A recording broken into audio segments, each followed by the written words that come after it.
오늘 우리 보신 교단에서 이단 경계 주일로 지키는 그런 주일입니다.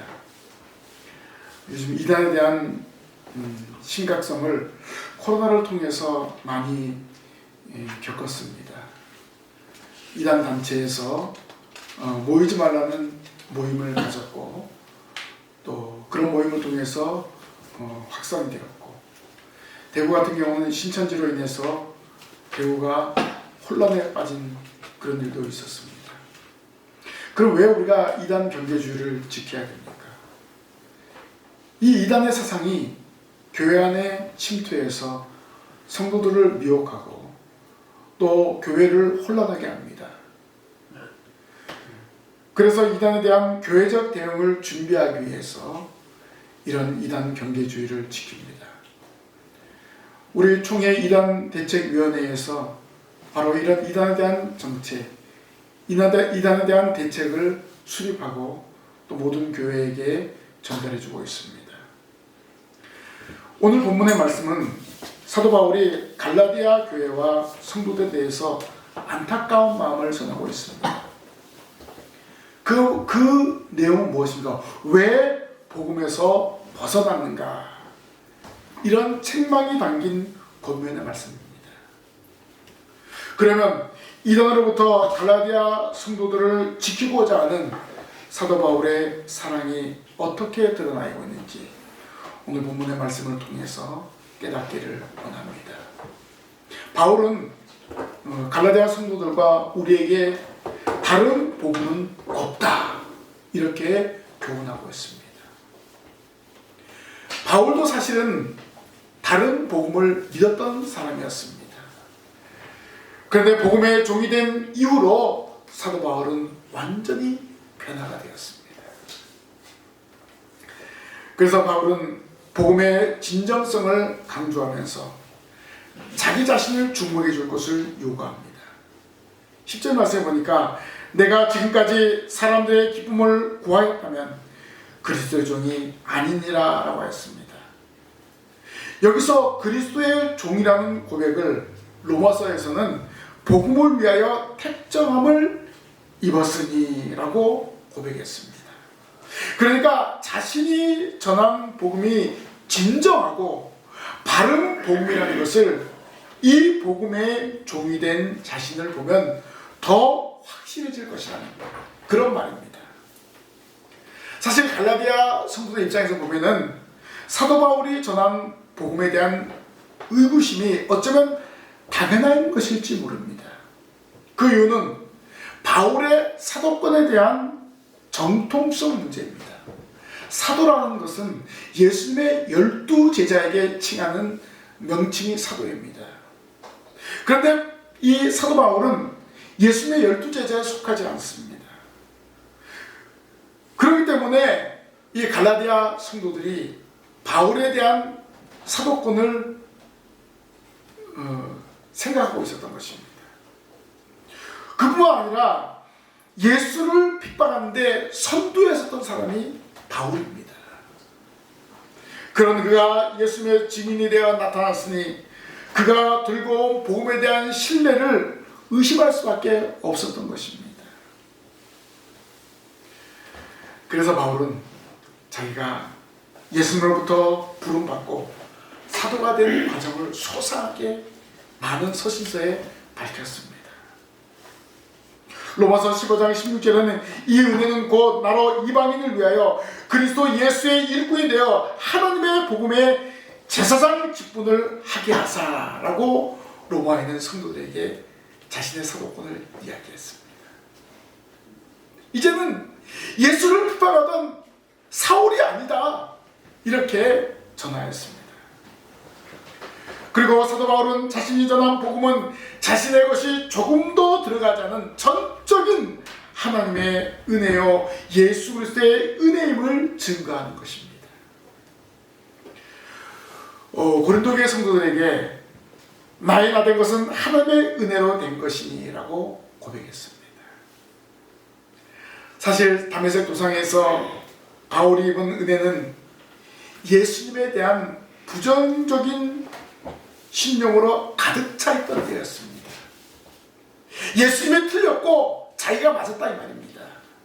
그래서 대제사장에 가서 다메섹에 갈 공문을 받아가지고 다메섹에 있는 그리스도를 믿는 사람들을 잡아서 옥에 가두고 했던 그런 의지로 다메섹으로 향했습니다. 왜냐하면 당시 사울에게는 예수님의 부활에 관심이 없었습니다. 그의 관심은 오직 율법이었습니다. 율법을 지키고 율법에 순종하고 또 율법을 따르는 것이 그의 삶의 모토였습니다. 그래서 예수를 믿는 사람들을 미워할 수밖에 없었던 것입니다. 조금도 죄의식이 없었습니다. 예수님을 추종하던 스데반을 죽이는데 아주 순조롭게 그 일을 행하였습니다. 어떻게 보면은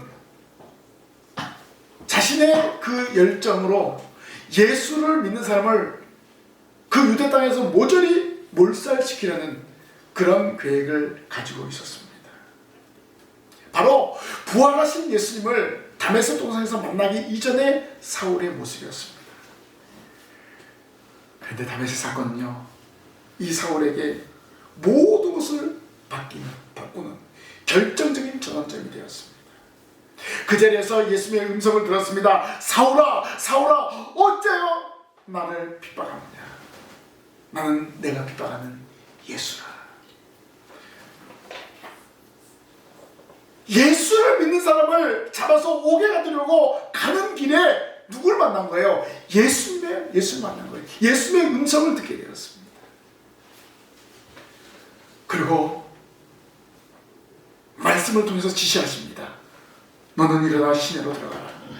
내가 행할 것을 내게 이를 자가 있느니라.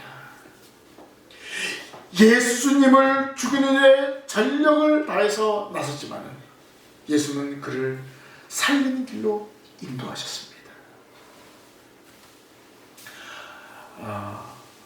사울이란 청년은 말로만 듣던 부활하신 예수님을 직접 만나게 되었습니다.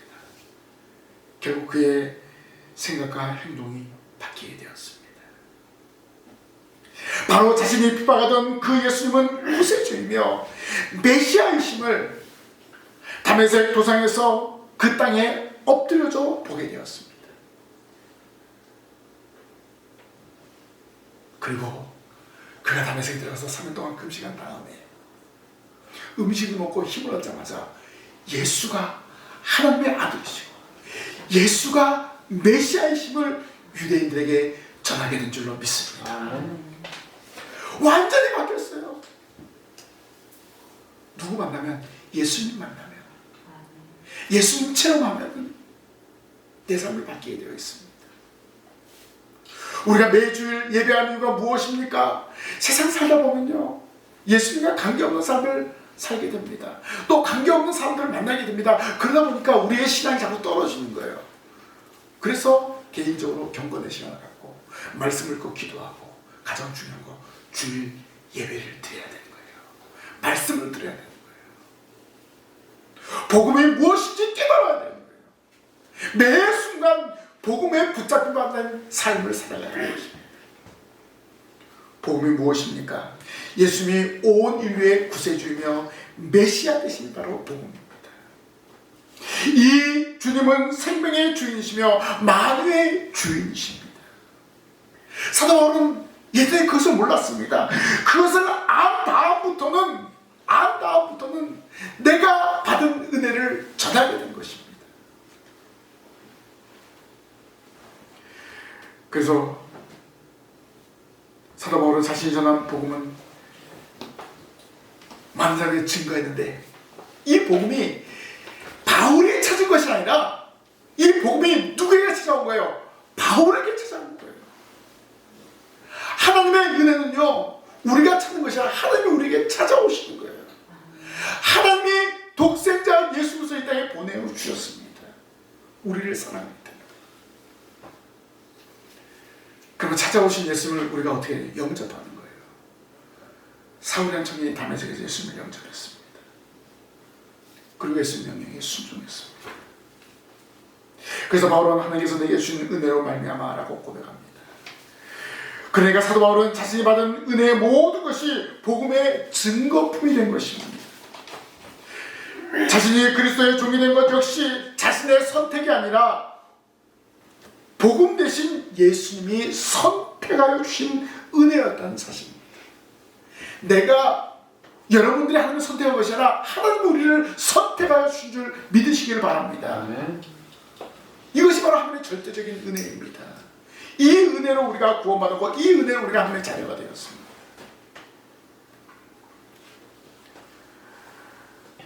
사도 바울은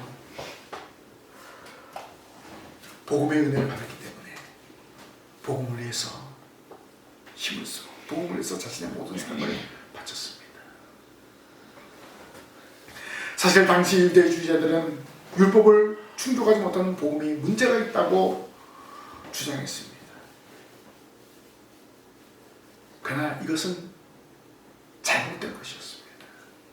바울이 그것을 깨닫고 예수를 만난 이후로 복음의 조로 순종하며 나아갔습니다. 사도 바울이 받은 복음, 저와 여러분들도 동일하게 받았습니다.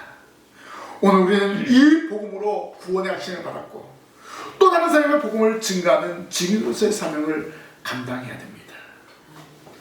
나도 복음의 증인입니다. 여러분도 복음의 증인입니다. 이 복음의 증인으로서 날마다 복음을 증거하는 증인의 삶을 살아가시기를 바랍니다. 아멘. 두 번째로 바울이 강조하는 것은 무엇입니까? 다른 복음을 주신 적이 없다라고 했습니다.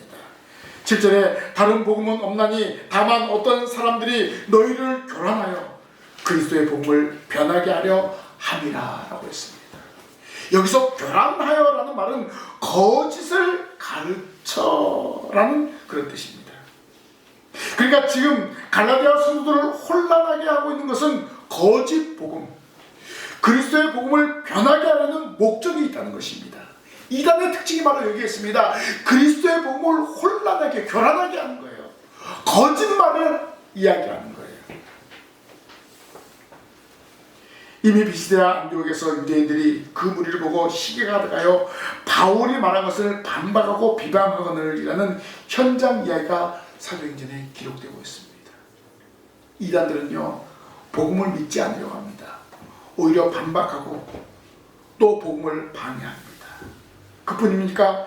에베소에서는 이에 돌아다니며 마술하는 어떤 유대인들이 시험삼아 악기 들린 자들에게 주 예수의 이름을 불러 말하되 내가 바울이 전파하는 예수를 의지하여 너희에게 명령하노라 까지 했습니다.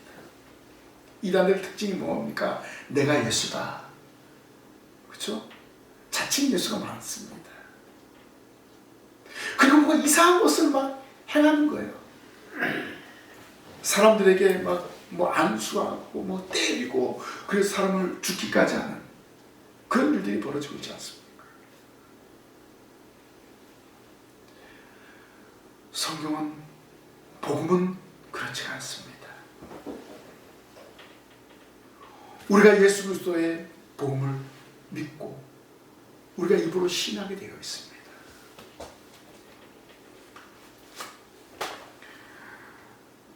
거짓된 이적과 표적으로 복음 외에 또 다른 세계와 또 다른 복음이 있는 것처럼 선동하여 주고 있습니다. 신약시대의 교회들에게 또 오늘날 우리 교회들에게 이러한 일들을 이단들이 행하고 있다는 것입니다.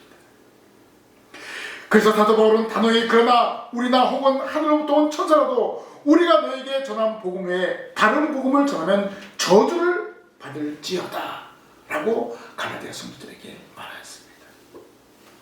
성경 외에 다른 것을 전하면 안 되는 거예요.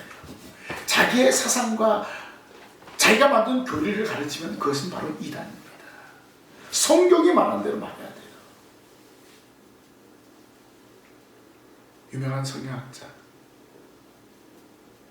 칼빈은 말했죠. 성경은 성경으로 해석하라. 다른 복음을 전하는 자들의 공통적인 특징이 무엇입니까? 복음만을 가지고는 부족한 것처럼 선동합니다. 그래서 성경을 따로 해석하거나 특별한 새 지식이 있어야 되는 것처럼 말합니다. 그래서 수많은 이단들의 특징은 무엇입니까? 특정 성경을 풀면서 새로운 교리를 만들어냅니다. 그것이 바로 이단이에요. 두 번째는 기존 교회는 구원에 결함이 있는 것처럼 선동합니다. 기존 교회에 대한 부정적인 시각을 심습니다. 그래서 교회에 대한 신뢰를 갖지 못하게 합니다. 그래서 이단에 침투하면요, 교회가 분열되는 일들이 종종 있습니다. 큰 교회들이 그런 어려움을 많이 겪고 있습니다. 성경에도 순종하지 아니하는 유대인들이 이방인들의 마음을 선동하여 형제들에게 악감을 품게 하거늘 사도행전 14장 2절에 기록되고 있습니다. 세 번째는 교주의 주관적인 체험을 앞세웁니다. 교주가 계시를 따로 받은 것처럼 미혹합니다. 교주의 꿈이나 직감을 통해서 새 계시가 임하는 것처럼 거짓 선동합니다. 거기에 넘어간 사람들이 많이 있습니다. 이런 부분들을 우리가 분별하기 위해서 복음에 붙잡아야 돼요. 말씀으로 기도로 무장하는 성도가 되어야 합니다. 다른 복음은 없습니다. 예수님이면 충분합니다. 예수님의 몸된 교회는 다 됩니다. 교회 말고 다른 곳에 기웃거리지 마세요. 아니, 우리 신강교회 성도라면 신강교회 와서 예배하고 말씀 듣고 기도해야 되지, 다른 데 가서 기웃거리면 잘못하면 이단에 빠지게 될 수 있습니다. 성경으로 아니하고는 누구든지 예수를 주시라 할 수 없는 이라고 했습니다. 성경에 도움이 없이 예수님을 고백할 수 없습니다. 그런데 어찌 기존 교회에 구원이 미흡하다고 말할 수 있겠습니까? 사도 바울은 복음에 대하여 이 복음은 하나님이 선지자들을 통하여 그의 아들에 관하여 성경에 미리 약속하신 것이라 이렇게 말하였습니다. 복음은 바로 무엇입니까? 그 아들에 관한 것입니다. 그 아들이 창세전에 구원을 위해서 예비되었고 구약을 통해서 그 아들이 오실 것을 약속하셨습니다. 그리고 그 약속된 메시아가 오셔서 고난당하시고 십자가에 죽으시고 다시 살아나시고 또 승천하시고 다시 오시겠다고 약속하셨습니다. 이것이 복음입니다. 이 범위를 벗어나면요, 이단입니다. 이것 말고 다른 것을 이야기하면 이단입니다. 분별할 줄 알아야 됩니다.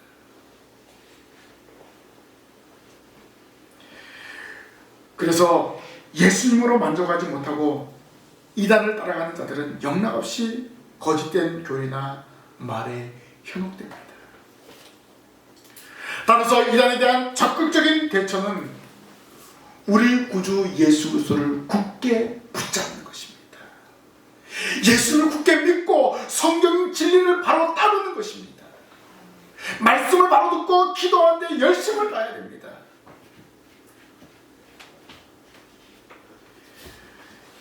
예수님이면 충분하며 넘친다는 확신을 가져야 됩니다. 예수님 외에 다른 복음을 주신 적이 없습니다. 베드로도 다른 것은 구원 받을 수 없는 이 천하 사람 중에 구원받을 만한 다른 이름을 우리에게 주신 일이 없음이니라 라고 외쳤습니다. 다른 복음은 없습니다. 예수 그리스도만 믿고 고백하시기를 바랍니다. 그러면 다른 복음은 어떻게 됩니까? 반드시 저주를 받게 됩니다. 지옥 형벌을 받게 됩니다. 사도 바울은 이단에 대해서 저주를 말했습니다. 9절에 만일 누구든지 너희가 받은 것 외에 다른 복음을 전하면 저주를 받을지어다 라고 했습니다. 이 말씀은 8절에 이어 두 번째 반복되고 있습니다. 이것은 너무나 분명하고 확실하게 강조법을 쓰고 있는 것입니다. 여기서 저주를 받을지어다 라는 말씀은 하나님으로부터 버림을 받게 될 것이다 이런 말입니다. 이 말은 무엇입니까? 우리가 처리하는 것이 아니라 하나님이 처리하여 주실 것이다 라는 뜻입니다. 그 엄격하고 단호함이 어느 정도입니까? 누구든지 혹 하늘로부터 온 천사라도 라고 했습니다. 천사라도 다른 복음을 전하면 하나님의 저주를 받을 것이다. 이런 말씀입니다. 이단은 엄벌에 처하게 될 것을 말씀해 주고 있습니다. 그러니까 이단을 쫓아낸 자나 쫓는 자나 가르치는 자는 그저 어떤 주장이나 사상의 문제가 아닙니다. 하나님의 엄중한 징벌이 따르게 되는 것입니다. 그래서 이단을 따르지 말라는 거예요. 다른 복음을 따르지 말라는 것입니다. 예수님이면 충분합니다. 우리가 속한 교회면 충분합니다. 그런데 엉뚱한 데 가서 뭐 신학교 교육을 받는다. 그게 대부분 다 신천지 아닙니까? 그래서 히브리서 10장 20절에 보면 하물며 하나님의 아들을 짓밟고 자기를 거룩케 한 언약의 피를 부정한 것으로 여기고 은혜의 성령을 욕되게 하는 자가 당연히 받을 형벌은 얼마나 더 무겁겠느냐 너희는 생각하라 라고 말씀합니다. 우리가 출애굽 광야 시절에도 하나님의 말씀을 거역하거나 따르지 않는 자들에 대해서 여분의 아들 갈렙과 눈의 아들 여호수아 외에는 내가 맹세하여 너희에게 살게 하려 한 땅에 결코 들어가지 못하리라. 여호수아와 갈렙 외에는 애굽에서 나온 사람은 다 죽었습니다. 왜? 말씀 따르지 하나님의 말씀을 가볍게 하기 때문에 그런 결과가 일어났습니다. 하나님의 약속을 믿지 못하고 회방하고 선동한 자들은 가나안 땅에 들어가지 못했습니다. 그러니까 복음을 훼손하고 거짓을 가르치고 따르는 자들은 용서가 없다는 것입니다. 갈라디아 3장 10절에 보니까 누구든지 율법책에 기록된 대로 모든 일을 항상 행하지 않는 자는 저주 아래 있는 자라고 했습니다. 그뿐 아니라 베드로 사도는 이단 자들의 어리석음에 대하여 그들은 멸망하게 할 이단을 가만히 끌어들여 자기들의 사신주를 부인하고 임박한 멸망을 스스로 취하는 자들이라 라고 했습니다. 이단을 끌어들인다는 것은 스스로 멸망에 빠진다는 것입니다. 그래서 우리는 주의해야 됩니다. 경계해야 됩니다. 그들을 멀리해야 됩니다.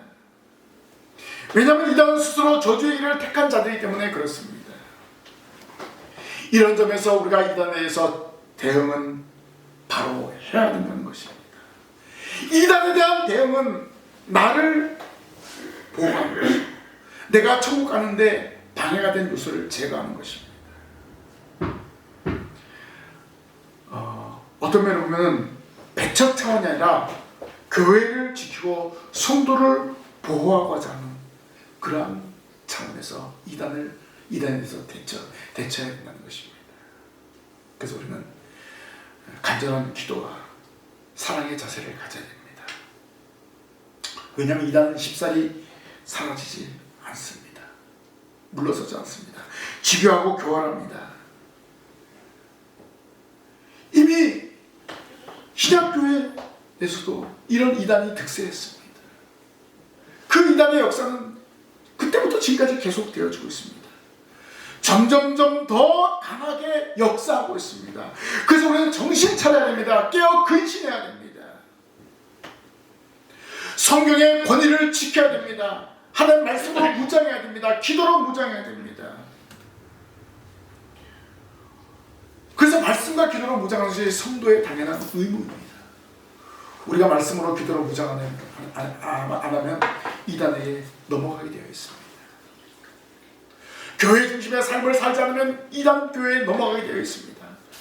하나님 중심, 성경 중심의 삶을 살아가지 않으면 미혹된 말에 넘어가게 되어 있습니다. 그래서 우리는 정신을 차려야 됩니다. 성도로서의 의무와 사명을 잘 감당해야 됩니다.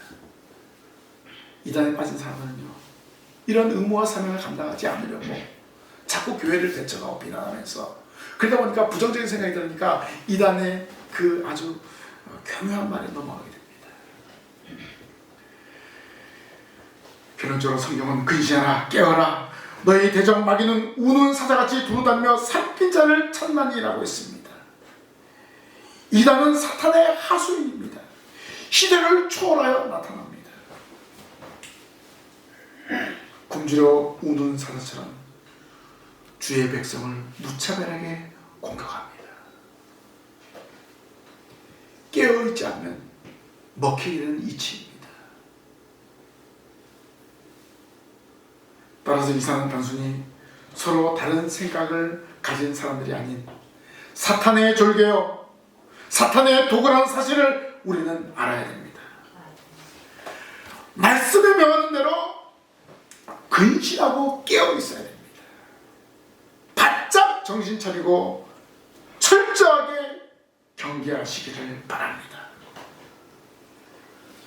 이단은 깨어 분별하고 경계하고 거부하고 피해야 하는 사탄이라는 것을 분명하게 알아야 됩니다. 사탄하면 우리 아이들 동화 속에 이렇게 머리 뿔이 있고 아닙니다.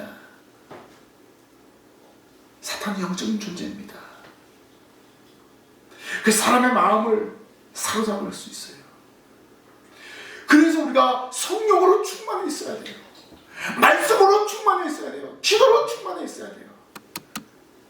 사탄이 틈을 탈 때 내가 말씀과 기도로 무장하면요 틈탈 공간이 없는 것입니다.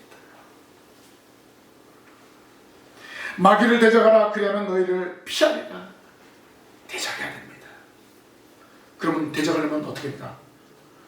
성령의 검 곧 하나님의 말씀을 가져야 됩니다. 하나님의 말씀으로 잘라버려야 돼요. 하나님의 말씀으로 대적해야 됩니다. 그리고 하나님의 말씀을 가지고 힘써 기도하고 깨어 있어야 됩니다. 우리가 이단에 대해서 어떻게 분노하고 대적해야 됩니다. 아니 사랑으로 용서가 아닙니다. 분노하고 대적해야 됩니다. 다른 복음을 들고 미혹하는 이단을 말씀과 기도로 무장하여 잘 분별하시기 바랍니다.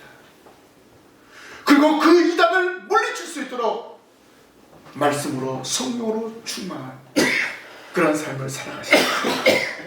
우리가 이렇게 충만해질 때 우리가 말씀으로 무장하고 기도할 때 악한 사탄의 세력은 한 길로 왔다 7길로 도망가는 역사가 나타나게 될 줄로 믿습니다. 아멘. 말씀으로 기도로 잘 무장해서 이단의 세력을 물리치고 저 천국을 향해서 믿음으로 전진하는 우리 신강의 모든 성도들이 되기를 주님의 이름으로 간절히 부탁을 드립니다. 아멘. 기도하겠습니다. 하나님 아버지, 저희들에게 말씀을 주신 것을 감사합니다. 이 말씀으로 모든 이단의 세력들을 물리치게 하여 주옵소서. 깨어있게 하시고 근신하게 하시고 말씀과 기도로 무장해서 저희들을 미혹하는 사탄의 세력들을 이길 수 있도록 도와주옵소서. 매 시간 선포되는 말씀에 은혜 받게 하시고 이 말씀으로 무장해서 세상에 나아가 복음을 증거하고 사탄의 세력을 이기는 저희들 되게 하여 주옵소서. 아멘. 예수님 이름으로 기도하옵나이다. 아멘.